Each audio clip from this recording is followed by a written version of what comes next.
ሰላም ጤና ይስጥልኝ። እንኳን ወደ ኢትዮ ሄልዝ ቻናል በሰላም መጣችሁ። ዛሬ በሀገራችን በርካታ ሰዎችን ለዓመታት በሚፈትነው ብዙ ጊዜ ግን ምልክቶቹን በደንብ ካለመረዳት የተነሳ ተራ የጨጓራ ህመም መስሎን በቸልተኝነት ስለምናልፈው በጣም አደገኛ የጤና እክል እንነጋገራለን። እሱም የጨጓራ ባክቴሪያ ወይንም በሕክምና አጠራሩ ሄሊኮባክተር ፓይሎሪ ይባላል። ይህ ረቂቅ ተዋሲያን ወይንም ባክቴሪያ ንጽህናው ባልተጠበቀ ምግብ፣ ውሃ ወይም ደግሞ ከታመመ ሰው ጋር በሚኖር የቅርብ ንክኪ በቀላሉ ወደ ሰውነታችን ሊገባ ይችላል። አንዴ ወደ ጨጓራችን ከገባ በኋላ ግን ዝም ብሎ አይቀመጥም። የጨጓራን የውስጠኛውን ለስላሳ መከላከያ ሽፋን ቀስ በቀስ ይበላዋል። በዚህ ጊዜ የጨጓራችን አሲድ ግድግዳውን በቀጥታ እንዲያጠቃውና እንዲያቆስለው በማድረግ ለከባድ የጨጓራ ቁስለት ወይንም አልሰር ይዳርገናል። ብዙዎቻችን በሰውነታችን ውስጥ ይህ ባክቴሪያ መኖሩን የምናውቀው ህመሙ በጣም ስር ሰዶ አልጋ ላይ ሲጥለን ወይንም ደግሞ ደም ማስታወክ ሲጀምር ብቻ ነው። ነገር ግን ጨጓራችን ከመቁሰሉና ነገሮችም ሳይባባሱ በፊት ባክቴሪያው በሰውነታችን ውስጥ መኖሩን ቀድመን የምናውቅባቸው በጣም ግልጽ ምልክቶች አሉ። ስለሆነም ዛሬ እነዚህ ምልክቶች ተራ በተራ አንድ በአንድ እንመለከታለን። ቆይታችሁ ከኔ ጋር ይሁን። መልካም ቆይታ። አንደኛ፣ በባዶ ሆድ የሚብስ የማቃጠልና የቁርጠት ስሜት። አንደኛውና ዋነኛው የጨጓራ ባክቴሪያ መኖሪያ ምልክት በሆዳችን የላይኛው ክፍል ላይ ማለትም ከደረት አጥንት በታች የሚሰማን የማቃጠል፣ የመብላት ወይንም የቁርጠት ስሜት ነው። ይህ ህመም የሚሰማን ባክቴሪያው የጨጓራችንን መከላከያ ሽፋን በልቶት አሲዱ በቀጥታ ስጋችንን ወይንም የጨጓራችንን ግድግዳ ስለሚነካው ነው። እዚህ ጋር ልታስተውሉት የሚገባ ትልቅ ሚስጥር አለ። ይህ ህመም በተለይ ባዶ ሆድን በጣም ይወዳል። ለምሳሌ ጠዋት ከእንቅልፋችሁ ስትነሱ ወይንም ከተመገባችሁ በኋላ ረጅም ሰዓታት ሲያልፉ ሆዳችሁ ባዶ ሲሆን ማለት ነው፣ ህመሙ በከፍተኛ ሁኔታ ይበረታል። ምክንያቱም በዚህ ሰዓት ጨጓራ ውስጥ ምግብ ስለማይኖር አሲዱ በቀጥታ የቆሰለውን ቦታ ያበሳጨዋል። የሚገርመው ግን የሆነ ነገር ስትቀምሱ ወይንም አሲድ የሚቀንሱ ባህላዊና ዘመናዊ መድኃኒቶችን ስትወስዱ ህመሙ ለተወሰነ ሰዓት ጋብ ይላል። ምክንያቱም ምግቡ አሲዱን ስለሚሸፍነው ነው። ይህ በባዶ ሆድ የሚቀሰቀስና ምግብ ስትበሉ ጋብ የሚል የማቃጠል ስሜት በተደጋጋሚ ካጋጠማችሁ በጨጓራችሁ ውስጥ የባክቴሪያ ኢንፌክሽን የመኖሩ እድል በጣም ከፍተኛ ነው። ሁለተኛ፣ በተደጋጋሚ የሆድ መነፋትና ጋስ። ሁለተኛው ምልክት በተደጋጋሚ የሚከሰት የሆድ መነፋት፣ የመወጠርና ጋስ የመብዛት ወይንም የግሳት ስሜት ነው። ብዙዎቻችን የሆነ የበላነው ምግብ አልተስማማንም ብለን የምናልፈው ይህ ስሜት የጨጓራ ባክቴሪያ መኖሩን ከሚያሳዩ ትልልቅ ምልክቶች አንዱ ሊሆን ይችላል። ይህ ለምን ይሆናል? የጨጓራ ባክቴሪያ በጨጓራችን ውስጥ በሚኖርበት ጊዜ የራሱን ህልውና ለመጠበቅ ሲል ዩሬዝ የተሰኘ ኤንዛይም ያመነጫል። ይህ ኤንዛይም የጨጓራችንን ጠንካራ አሲድ ሰብሮ ወደ አሞኒያ ጋዝ ይቀይረዋል። በዚህ የተነሳ ምግብ ከተመገበን በኋላ ወዲያውኑ ሆዳችን ልክ እንደ ፊኛ ይነፋል።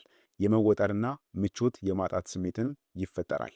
ከዚህ መነፋት ጋር ተያይዞም የማያቋርጥ ግሳት ወይም ደግሞ ማክሳት ይኖራል። በተለይ ጠዋት በባዶ ሆድ ወይንም ምግብ እንደበላን የሚወጣው ጋዝ መጥፎ ሽታ ሊኖረው ይችላል። ምግብ ሳይበዛ ወይንም ጋዝ የሚያምጡ ምግቦችን ሳትመገቡ ሁልጊዜ ሆዳችሁ የሚነፋና የሚወጠር ከሆነ ባክቴሪያው የምግብ መፈጨት ስርዓታችሁን እያዛባው መሆኑን ልጠረጥሩ ይገባል። ሶስተኛ፣ የማቅለሽለሽና የትውከት ስሜት። ሶስተኛው ምልክት የማቅለሽለሽና አልፎ አልፎ ደግሞ የማስመለስ ስሜት ነው። የጨጓራ ባክቴሪያ በጨጓራችን ውስጥ በሚራባበት ጊዜ የምግብ መፍጫ ሂደቱን ሙሉ በሙሉ ያዛበዋል። ጨጓራችን ምግቦችን በአግባቡ መፍጨትና ወደ አንጀት ማሳለፍ ሲያቅተው ሰውነታችን ምግቡን እንደ ባዕድ ነገር ስለሚቆጥረው ወደ ላይ የመመለስ ወይንም የማቅለሽለሽ ስሜትን ይፈጥራል። ይህም ስሜት በተለይ ጠዋት ጠዋት ከእንቅልፋችሁ ስትነሱ በብዛት ሊስተዋል ይችላል። ምንም ነገር ሳትበሉ የአፍ መራር፣ የማቅለሽለሽ ወይንም ውሃ የማስመለስ ስሜት ሊኖር ይችላል። በተጨማሪም ምግብ ከበላችሁ በኋላም ወዲያውኑ ሆዳችሁን እየገፈተረው የመምጣትና የማስመለስ ፍላጎት ከተሰማችሁ ይህ ጨጓራችሁ በባክቴሪያው ምክንያት ከፍተኛ መቆጣት ውስጥ መሆኑን ያሳያል። ይህም ሁኔታ ሳይሻሻል ቀናትን ካሳለፈ ሰውነታችን አስፈላጊውን ንጥረ ነገር እንዳያገኝ ስለሚያደርገው በቸልተኝነት ልናልፈው የማይገባ ከባድ ምልክት ነው። አራተኛ፣ የምግብ ፍላጎትን መቀነስና ያለ ምክንያት የክብደት መቀነስ። አራተኛው ምልክት የምግብ ፍላጎት በከፍተኛ ሁኔታ መቀነስና ከዚህ ጋር ተያይዞም የሚመጣ ድንገተኛ የክብደት መቀነስ ነው። ይህ ለምን ይከሰታል? አንደኛ ነገር የጨጓራ ባክቴሪያ በሰውነታችን ውስጥ የምግብ ፍላጎትን የሚቆጣጠሩ ሆርሞኖችን ስራ ያዛባል። ሁለተኛውና ዋናው ምክንያት ግን ስነ ልቦናዊ ነው። በባክቴሪያው የተጠቃ ሰው ምግብ በበላው ቁጥር ሆዴን ያመኛል፣ ይነፋኛል፣ ያቅለሸልሸኛል የሚል ፍርሃት በውስጡ ስለሚቀረጽ ሳያውቀው ከምግብ ይርቃል። የሚወደውን ምግብ እንኳን ሲያይ የመብላት ፍላጎቱ ይጠፋል። በዚህ የተነሳ ምንም አይነት ስፖርት ሳትሰሩ ወይንም የአመጋገብ ስርዓት ሳትቀይሩ የሰውነት ክብደት በአጭር ጊዜ ውስጥ በከፍተኛ ሁኔታ ይወርዳል። ለምሳሌ ልብሶቻችሁ በድንገት እየሰፉባችሁ ከመጣና የምግብ ፍላጎታችሁ ጨርሶ ከጠፋ ይህ ተራ ድካም ሳይሆን ባክቴሪያው ጨጓራችሁን እያዳከመ መሆኑን የሚያሳይ ትልቅ ማሳያ ነው። አሁን ደግሞ አስቸኳይ ትኩረት የሚሹ የባክቴሪያው ከፍተኛ ወይንም አደገኛ ምልክቶችን እናያለን። ህመሙ እየባሰ ሲሄድና የጨጓራ ቁስለት እየሰፋ ሲመጣ ምልክቶቹ ይበልጥ አደገኛ ወደሆኑ ደረጃዎች ይሸጋገራሉ። እነዚህ ምልክቶች ከታዩ በአስቸኳይ ወደ ሕክምና መሄድ ያስፈልጋል። ታዲያ አምስተኛው ምልክት ማለትም አደገኛ የሚባለው የሰገራ ቀለም መጥቆር ነው። አምስተኛው ምልክት የሰገራ ቀለም መጥቆር ወይንም ልክ እንደ አስፋልት መጥቆርና መጣበቅ ነው።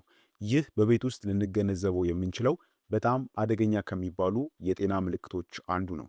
ታዲያ ይህ ለምን ይሆናል? የጨጓራ ባክቴሪያ የጨጓራችንን ግድግዳ እያቆሰለው ሄዶ የደም ስሮችን በሚነካበት ጊዜ ጨጓራችን ውስጥ ደም መፍሰስ ይጀምራል። ይህም የፈሰሰው ደም ከበላነው ምግብ ጋር አብሮ ይፈጫል። ከዚያም በምግብ መፈጨት አሲዶችና ኤንዛይሞች ውስጥ አልፎ ወደ አንጀት ሲወርድ ቀለሙ ሙሉ በሙሉ ወደ መጥቆር ይቀይራል። በዚህ የተነሳ ወደ ሽንት ቤት በምንሄድበት ጊዜ ሰገራችን በጣም የጠቆረ ሆኖ ይወጣል። ብዙ ሰዎች ይህንን ምልክት ከበላሁት ምግብ የተነሳ ነው ብለው በቸልተኝነት ያልፉታል። ነገር ግን የአይረን ኪኒን ወይንም ልዩ መድኃኒቶችን ሳይወስዱ ሰገራ ላይ የማያቋርጥ መጥቆርና መጣበቅ ከታየ ጨጓራችን በውስጥ እየደማ መሆኑን ስለሚያመለክት በፍጹም በቤት ውስጥ መቆየት የለብንም። ስድስተኛ ደም የቀላቀለ ተውከት። ስድስተኛውና እጅግ በጣም አስፈሪው ምልክት ደም የቀላቀለ ወይንም የቡና አተላ የመሰለ ተውከት ማጋጠም ነው። ይህ ምልክት ከታየ ህመሙ የመጨረሻውና ከፍተኛው ደረጃ ላይ መድረሱን ማረጋገጫ ነው። በጨጓራችን ውስጥ ያለው ቁስለት በጣም ሰፍቶ ትላልቅ የደም ስሮች ሲቀደዱ ደሙ በከፍተኛ መጠን ጨጓራ ውስጥ ይከማቻል። ይህ በሚሆንበት ጊዜ ጨጓራችን ደሙን መሸከም ስለማይችል በከፍተኛ ፍጥነት ወደ ላይ ይመልሰዋል።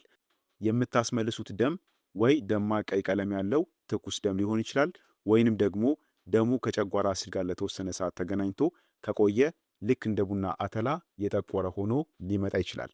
ይህንን ምልክት ደጋግሜ ላስጠነቅቃችሁ እወዳለሁ። ደም ማስታወክ ወይንም የቡና አተላ የመሰለ ተውከትን ማየት ነገ እታያለሁ ተብሎ የሚቀርበት ጉዳይ አይደለም። በሰውነታችን ውስጥ ከፍተኛ የውስጥ ደም መፍሰስ እየተካሄደ መሆኑን ስለሚያሳይ ይህ የታየው ሰው በአስቸኳይ በአቅራቢያ ወደሚገኝ የሕክምና ተቋም ወይንም ወደ ድንገተኛ ክፍል መግባት ይኖርበታል። ሰባተኛ የማያቋርጥ የድካም ስሜትና የቆዳ መገርጣት። ሰባተኛው ምልክት ያለምንም ከባድ ስራ የሚሰማ የማያቋርጥ የድካም ስሜት፣ የቆዳ መገርጣትና የትንፋሽ ማጠር ነው።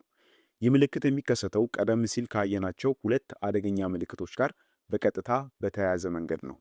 የጨጓራ ባክቴሪያው ያመጣው ቁስለት በሰውነታችን ውስጥ ለረጅም ጊዜ ጥቂት ደም እንዲፈስ በሚያደርግበት ጊዜ ሰውነታችን ከፍተኛ የደም መጠን ያጣል።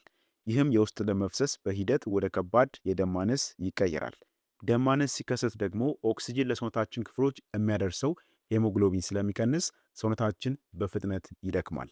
ጠዋት ተኝታችሁ ቢሆን እንኳን ድካሙ አይለቃችሁም። ጥቂት እርምጃዎችን ስትራመዱ ወይንም ደረጃ ስትወጡ ትንፋሻችሁ ይቆራረጣል፣ ልባችሁም በፍጥነት ይመታል። እንዲሁም በፊታችሁ፣ በእጃችሁ ወይንም ከዓይናችሁ በታች ያለው ቆዳ የመገርጣት ወይንም የመቅላት አቅሙ የማጣት ምልክት ያሳያል። ይህም ከሆነ ባክቴሪያው ጨጓራችሁን ብቻም ሳይሆን አጠቃላይ የሰውነታችሁን አቅም እያደከመ መሆኑን መረዳት ይኖርባችኋል። እሺ ተመልካቾቼ፣ እስካሁን ያየናቸው 7 ምልክቶች በጨጓራችሁ ውስጥ የባክቴሪያ ኢንፌክሽን ሊኖር እንደሚችል የሚጠቁሙ ዋና ዋና ማሳያዎች ናቸው። እነዚህ ምልክቶች ከተሰሟችሁ በፍጹም መደናገጥ አያስፈልግም። ምክንያቱም የጨጓራ ባክቴሪያ በአሁኑ ሰዓት በቀላሉ ሊታከምና ሊድን የሚችል በሽታ ነው። ማድረግ ያለባችሁ የመጀመሪያው ስራ ወደ ሕክምና ተቋም በመሄድ ቀላል የደም የሰገራ ወይንም የትንፋሽ ምርመራ ማድረግ ነው።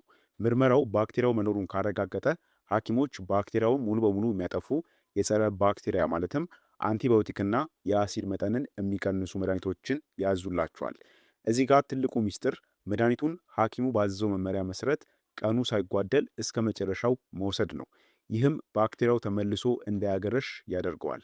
ከሕክምናው ጎን ለጎን የግል ንጽህናን መጠበቅ፣ እጅን ሁልጊዜ በሳሙና መታጠብ፣ ንጹህ ውሃ መጠጣትና በሚገባ የበሰሉ ምግቦችን መመገብ ከበሽታው ራሳችንን የምንጠብቅባቸው ዋነኛ መንገዶች ናቸው። እንዲሁም ጨጓራን የሚያስቆጡ እንደ አልኮል፣ ሲጋራ፣ በጣም የበዙ ቅመሞችና የፋብሪካ ምግቦችን ለተወሰነ ጊዜ ማስወገድ ጨጓራችን በፍጥነት እንዲያገግም ይረዳዋል። ስለሆነም ለዛሬ ያዘጋጀውላችሁ መረጃ ይህን ይመስል ነበር። ይህ ቪዲዮ ጠቃሚ ሆኖ ካገኛችሁት ላይክ፣ እንዲሁም ደግሞ ሌሎችም እንዲማሩበት ሼር ማድረጋችሁን አትርሱ። ለዛሬ በዚህ ብቃን። በቀጣይ ደግሞ በሌላ አስተማሪ በሆነ የጤና ትምህርት የምንገናኝ ይሆናል። እስከዛው በጤና ቆዩልኝ። ቸር ሰንብቱ።